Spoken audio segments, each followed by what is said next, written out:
Tasarım dünyasından herkese merhabalar diliyorum. Kanalıma hoş geldiniz. Ben Sibel. Bugün çok farklı ve güzel bir geri dönüşümle karşınızdayım. Bu benim yıllardır kullanmış olduğum tavam. Bakın çok fazlasıyla eskidi. Artık kullanılamaz hale geldi. Ve ben de bunu değerlendirmeye karar verdim. Yine 2 tane saç kremi kutusu. Burada farklı markaların saç kremi kutuları ya da bu şekilde kutulardan da yararlanabilirsiniz. Üzerindeki kağıt parçalarını, bakın jelatinli kısımlarını hemen elimle söküyorum. Gayet kolay çıkıyor.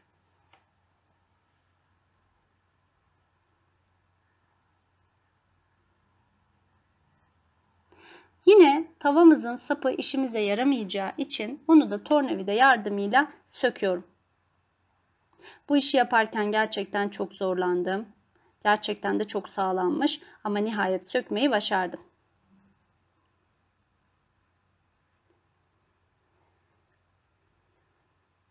Bunun için beton efekti.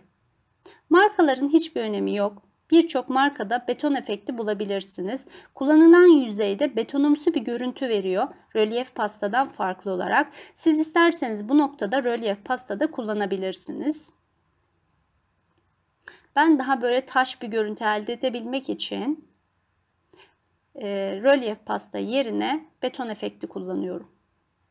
Yine böyle bir ipek uçlu fırçam var.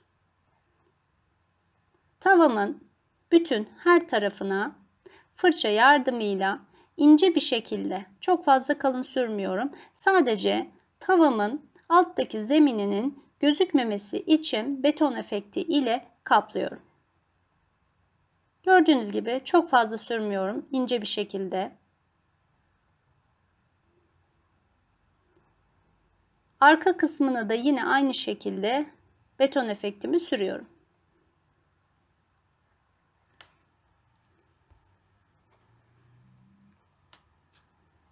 Bu saç kremi kutularımın ilk öncelikle hangi taraflarından birleştireceğime karar veriyorum ve kapaklarının sıkıca kapalı olduğundan emin olduktan sonra yeşil kısım ya da siyah kısımlarından birleştirebilirsiniz. Ya da bir taraf yeşil, bir taraf siyah kısım da olabilir. Ben yeşil kısımlarından birleştirmeyi uygun gördüm. Bu ucuzcularda böyle her tür satan yerler var. Onları da satılan bir bakın yapıştırıcı bu. Hızlı yapıştırıcı. Yanında sprey ile birlikte satılıyor bu şekilde. Hemen bolca hiç cimri davranmadan plastik yüzeyime sürüyorum. Sakın elinize yapıştırmayın ya da değdirmemeye çalışın. Çünkü gerçekten de çok güçlü bir yapıştırıcı. Hemen yapışmıyor. Bakın o yüzden yapıştırırken ileri geri oynatarak düzgün bir şekilde yapışmasını sağlayabilirsiniz.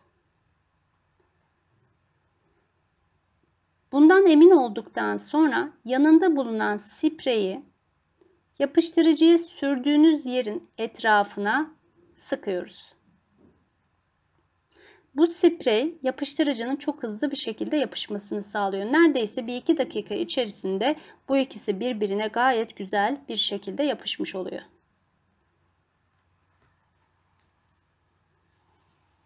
Bakın gayet güzel yapıştı. Yine beton efektimi fırça yardımıyla bu plastiğimin üzerine de geliyorum. Çok fazla yine kalın sürmüyorum. İnce bir katman halinde alttaki plastiğim gözükmeyecek şekilde bütün her tarafına beton efektimi sürüyorum.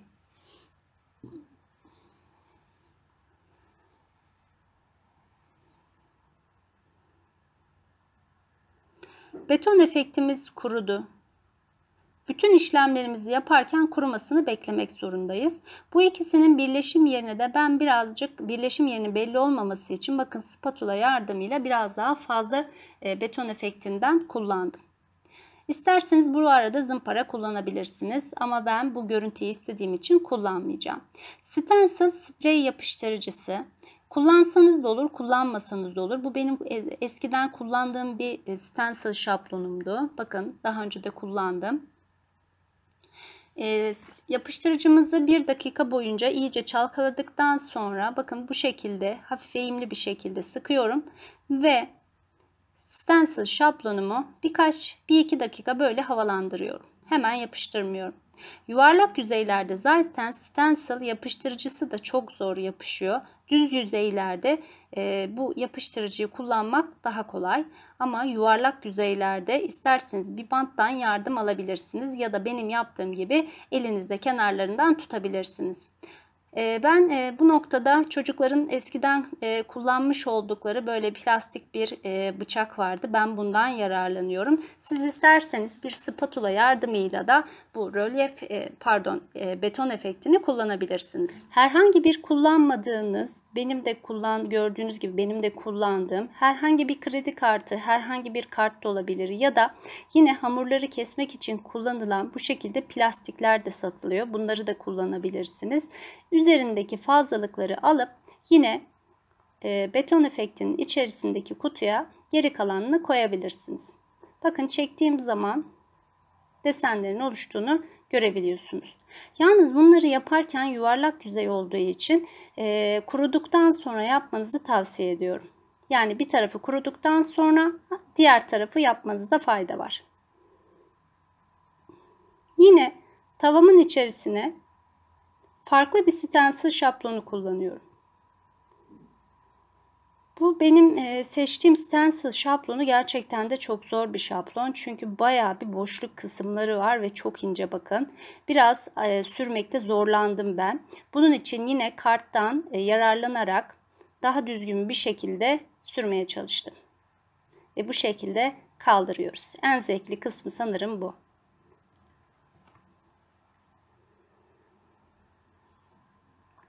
Aynı şeyi tavamızın her tarafına aynı şekilde yapıyorum. Çok ince ya da kalın sürmeniz size bağlı. Gayet güzel bir şekilde bakın şablonumuzu çıkarttık. Yine bu iki tarafı kuruduktan sonra yanlarını yaparsanız daha iyi olur. Ben biraz sabırsızlanıp hemen yapmaya çalıştığım için şekillerim çok düzgün çıkmadı. Eğer isterseniz üzerine bu şekilde bir zımparayla üzerindeki bu fazlalıkları alabilirsiniz. Ya da siz böyle tercih ederseniz hiç zımpara da yapmayabilirsiniz. Ben hafifçe kenarlarından zımpara yapıyorum ve fazlalıklarını alıyorum. Çok fazla zımpara yapmadım açıkçası. Zımparanın oluşturmuş olduğu tozları da giderebilmek için ıslak mendilden yararlanabilirsiniz. Yine Multisurface siyah bakın. Akrilik boyamı, evinizde fırça, sünger, pompon fırça ne varsa ben elinizde fırça olmadığını ya da pompon fırça olmadığını düşünerek elinizdeki herhangi bir sünger yardımıyla da sürebileceğinizi göstermek için şu an sünger kullanıyorum bakın. Yine aynı şekilde bu iki kutuyu birleştirmiştim. Onu da siyah renge boyadım. Tavamın arka kısmını elimle cetvelle bakın tam orta kısmını ayarlıyorum. Kurşun kalemle üzerine gördüğünüz gibi çizgilerle belirtiyorum. Ve bu parçayı buraya yapıştıracağız. Tam orta noktaya gelmesi bu açıdan önemli. Yine hızlı yapıştırıcımı bol miktarda sürüyorum. Bu noktada hiç cimri davranmıyorum. Elime de dikkat ediyorum yapıştırmamak için.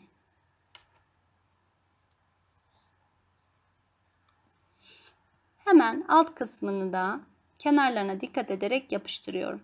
Ve spreyimi kenarlarından tüm her tarafına gelecek şekilde sıkıyorum. Ve hızlı bir şekilde yapışmasını sağlıyorum.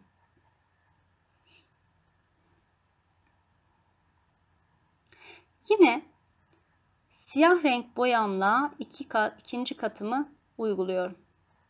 En az 2 kat uygulamanız gerekli koyu renklerde. Alttaki zeminin gözükmemesi için. Bu sefer ben fırça kullandım. Yine aynı şekilde sünger ya da pompon fırça da kullanabilirsiniz. Genelde ben bu tarz işlemlerimde pompon fırça kullanmayı tercih ediyorum. Eskitme pudrası. Çok güzel bir malzeme. Pudramsı bir görüntü elde ediyorsunuz kullandığınız yüzeylerde. Ben beyaz ve yeşil olanını kullanacağım. Şu an beyaz olanını kullanıyorum. Bunun için tüm ürünlerinizi kullanmadan önce güzelce bir çalkalamanız lazım. Bu çok önemli. Hemen bir kaba koydum. Fırça yardımıyla istediğiniz yerlere eskitme pudrasını sürüyorsunuz. Ben burada az ya da çok sürmenin farkını görebilmeniz için şu an çok fazlasıyla bakın sürüyorum. Neredeyse alttaki siyah zemin kapanır pozisyona gelecek kadar sürdüm neredeyse. Bu işlemi yaparken çok fazla her tarafını eskitme pudrası sürüp daha sonra silme işlemini yapmayın. Benim yaptığım gibi en fazla bu kadar bir alanı eskitme pudrasıyla sürdükten sonra hemen nemli bir bez ya da ıslak mendil yardımıyla bu fazlalıkları siliyoruz.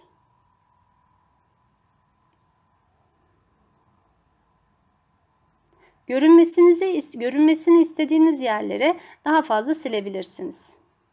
Ya da daha fazla değil de yani daha az eskitme pudrası kullanabilirsiniz.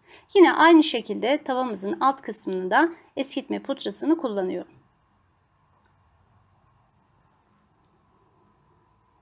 Yine eskitme pudrasında renk olarak ben küf yeşili kullanıyorum.